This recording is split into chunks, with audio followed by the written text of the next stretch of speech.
Whenever you're ready. Adam. I came to Washington in the fall of 1935,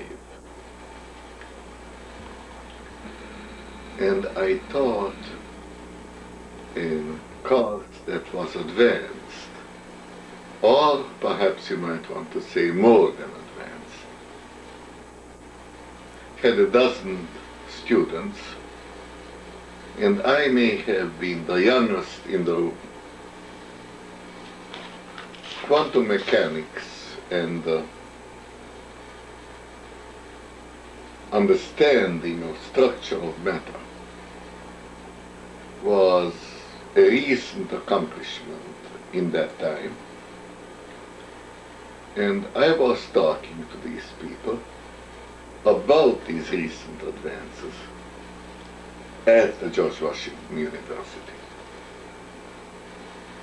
All, or almost all, of the students were senior workers in the laboratories in and around Washington.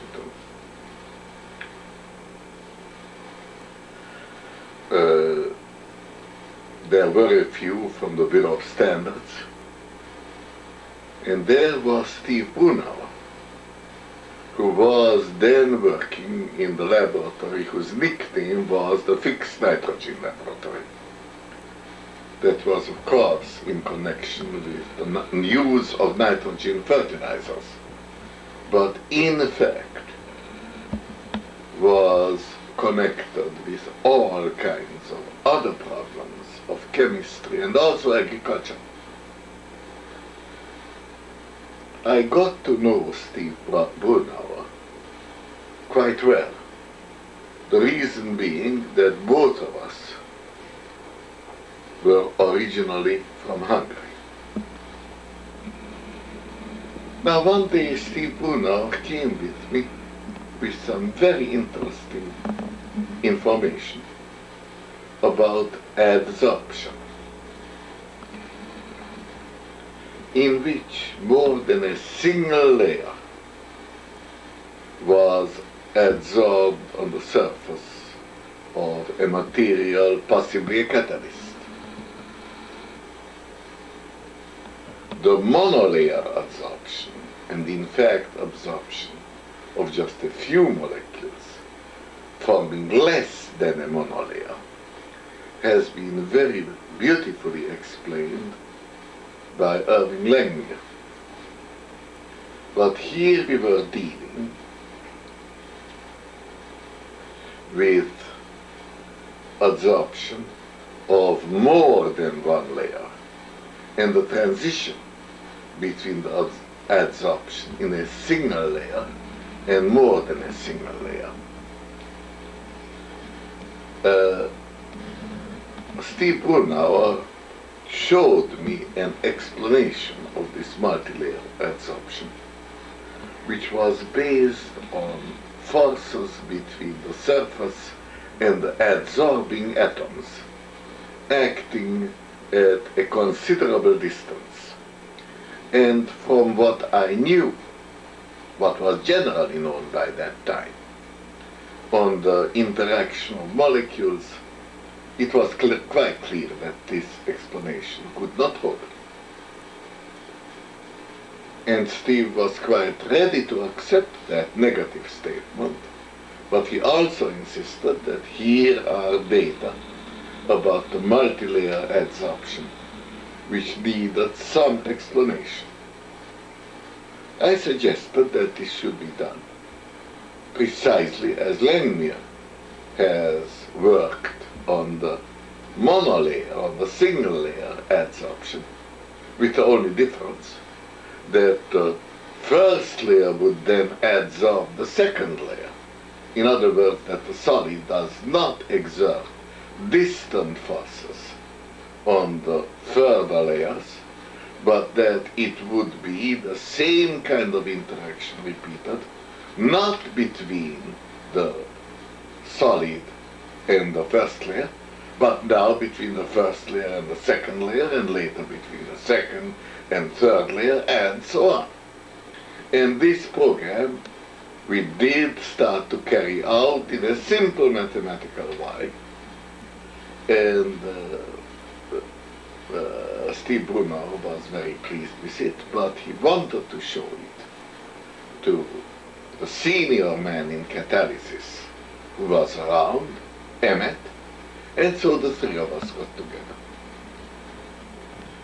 The result of this was something I think quite interesting and very particularly useful, because being able to predict multilayer adsorption and in effect in being able to count the layers, we had a handle to determine the surface area of a catalyst, and in many cases thereby its effectiveness. What made the calculation self-consistent and useful was of course a very simple realization that the interaction between the first and the second layer, between the second and third layer, and so on, was the same kind of interaction responsible for the condensation of the adsorbed material.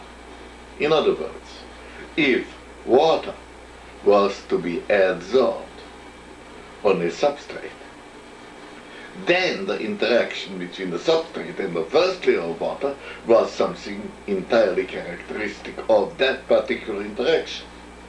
But the interaction between the second and third layer, between the third and fourth layer, and so on, was the same kind of interaction that is also responsible for the condensation of water, for, let us say, the growth of a droplet of water. And in this way, the behavior of this multilayer adsorption could be predicted in a quantitative way in such a manner that indeed it then can be used for the exploration, for the measurement of surface areas for which it is still being used. Do you remember how the idea of separating the heat of absorption of the first layer from the others came about, or did this just gradually evolve? That was pretty obvious. Once the question was raised, it only had to be calculated, and the calculation turned out to be relatively simple. And in fact, I guess that anybody who looks into it does not need to read our paper, can reproduce it for himself. Now, did you ever know the other Hungarian working in adsorption, Polanyi? Michael Polanyi? Yes. Oh, I knew him quite well. We did not discuss this question, but the family of Polanyi was really friendly with our family. Polanyi I knew quite well. What do you want?